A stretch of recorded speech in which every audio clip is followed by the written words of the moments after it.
The script of Abbott and Costello Meet Frankenstein, written by Frederick Rinaldo, Robert Lees, and John Grant, wasn't exactly a sequel to the earlier Universal films, where the various monster storylines had gotten, shall we say, a little out of hand.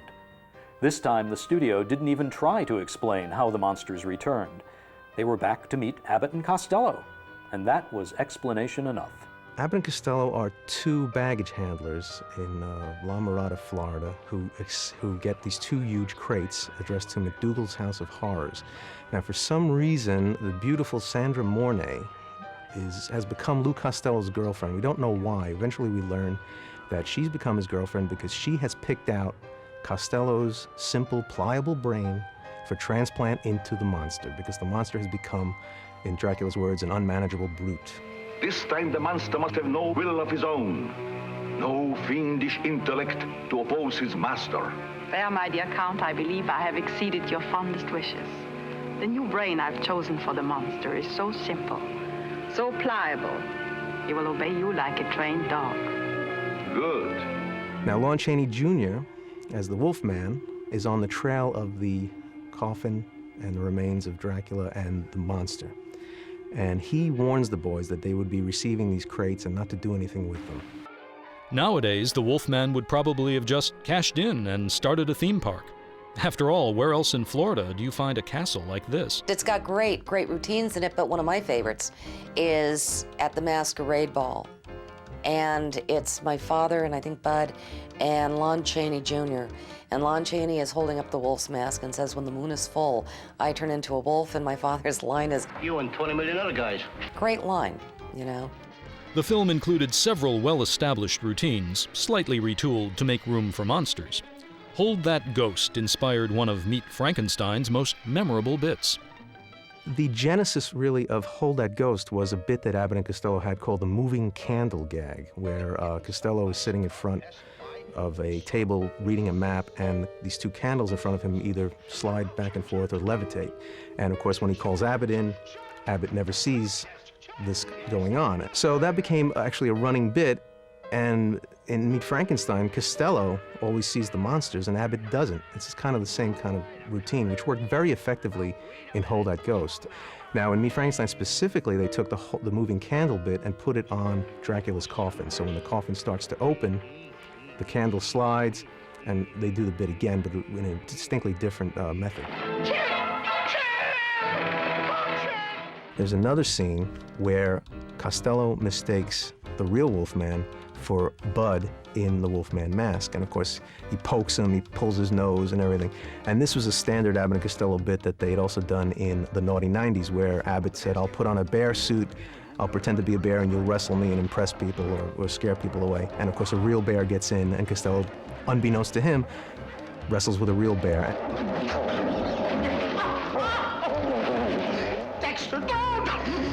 The director of Meet Frankenstein was Charles Barton, a veteran Abbott and Costello collaborator. And they got along great, and they were very good friends with Charlie, and they would try things with Charlie that they wouldn't try with some of the other directors. Charlie Barton, to me, was probably one of the best of the Abbott and Costello directors. He knew how to handle them. He was the first one to initiate 3 cameras on them at all times to catch the reactions. He understood, I think, my dad in terms of where he might get a little difficult. Well, as comedians who were, like I said, stage-bred comedians, they found it a little difficult to do the stop and start momentum of a film. So they like to keep things light during the filming, and they would have these little practical jokes going on. They would have pie fights. They'd have little gags going on the set, just to keep the momentum going, to keep the mood light.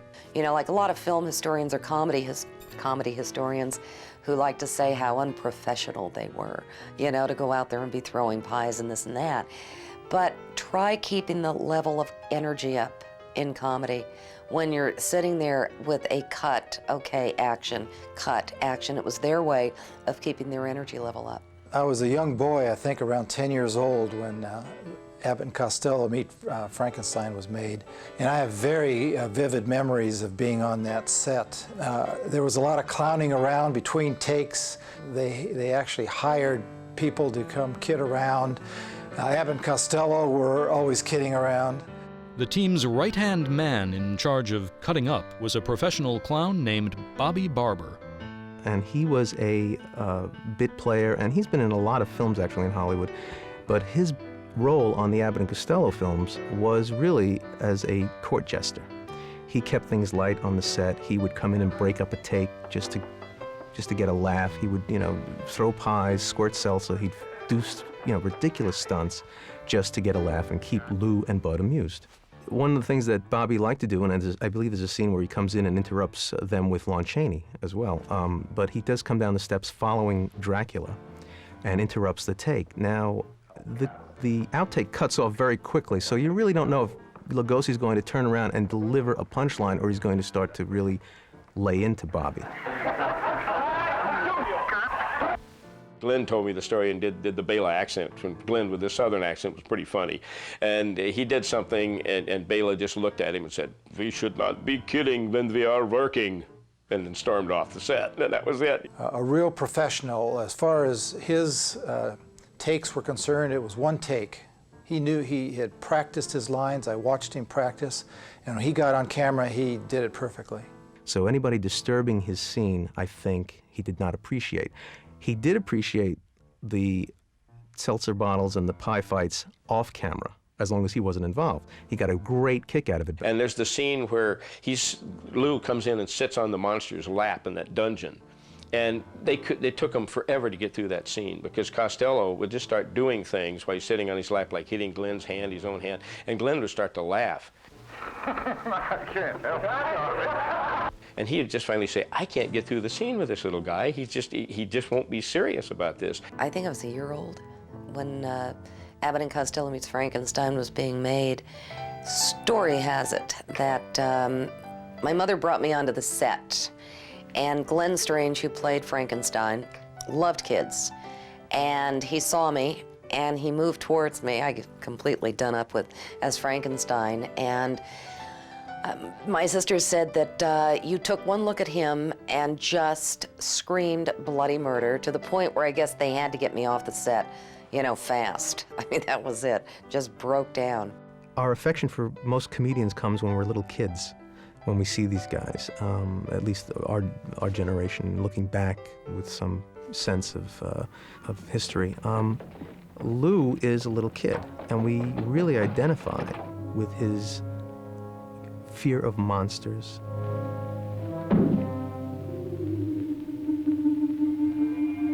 I mean, children as young as 3 have watched Abbott and Costello meets Frankenstein and have never really been scared to death, but they've laughed a lot. It's when you can incorporate that comedy and the slapstick into something that can be very, very frightening, especially to children. And all their films, I think, although geared for adults, boy, did they really bring in the kids. Children have always gravitated towards the classic monsters for a variety of reasons. I think young people, for instance, like the Frankenstein monster because, like themselves, they're not sure of their place in the world, and they're not sure of their own origins and their own powers. Don't be afraid. He won't hurt you. And, of course, the Wolfmen. There are all kinds of hormonal changes that we won't even talk about. And Dracula really has always been about the mysteries of sex and sexuality. I think young people instinctively graft on to the classic monsters for these reasons. Robert Lees, the screenwriter, said that one of his big theories was that comedy is rooted in fear. So when you have Abbott and Costello facing the monsters that probably have caused more nightmares than any other creatures ever created, in fiction, you really can't miss with the comedy there. The film certainly didn't miss at the box office. It was actually the second cheapest production by Universal that year, and it turned out to be their second biggest moneymaker that year. To capitalize on the success, Universal almost immediately cast Bud and Lou in a series of scary Abbott and Costello comedies, beginning with Abbott and Costello Meet the Killer, Boris Karloff. And Boris Karloff was really signed just to really bring the Frankenstein cachet into this film. It's really a detective comedy, basically. It was written originally for Bob Hope and was adapted for Abbott and Costello. And in fact, Karloff's character in the original screenplay was a woman. Maybe you'd like to select your own means of self-destruction. How would you like to die? Old age. Bud and Lou's next Fright Fest picked up where Abbott and Costello Meet Frankenstein left off. Now that we've seen the last of Dracula, the Wolfman and the monster, there's nobody to frighten us anymore. Oh, that's too bad. I was hoping to get in on the excitement. Who said that? Allow me to introduce myself. I'm the Invisible Man.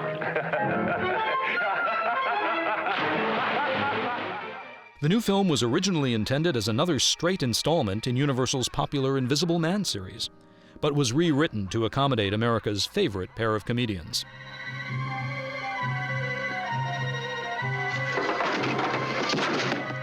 They, of course, added the Abbott and Costello routines to it, and it kept evolving. And, of course, the great scene in this is the boxing sequence, which the Invisible Man is the third man in the ring with Lou as the boxer. And Lou's career as a boxer, grows and grows because the Invisible Man's in the ring helping him.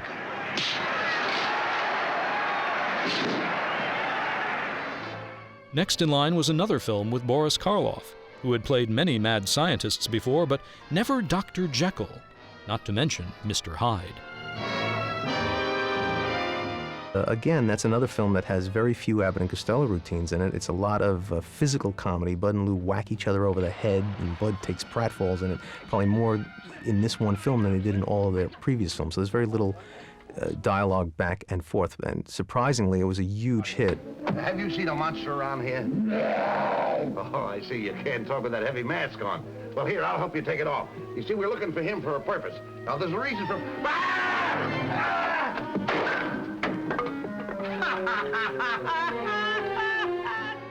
As early as House of Frankenstein, Universal wanted to team up The Mummy with its other classic monsters, but somehow it never worked out.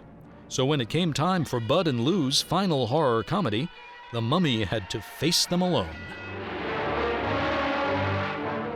Abbott and Costello Meet the Mummy was their last picture at Universal, actually, and it is really one of their funniest because this one uses a lot of the stock routines, but John Grant did these wonderful, clever switches on the routines and really made them fresh again.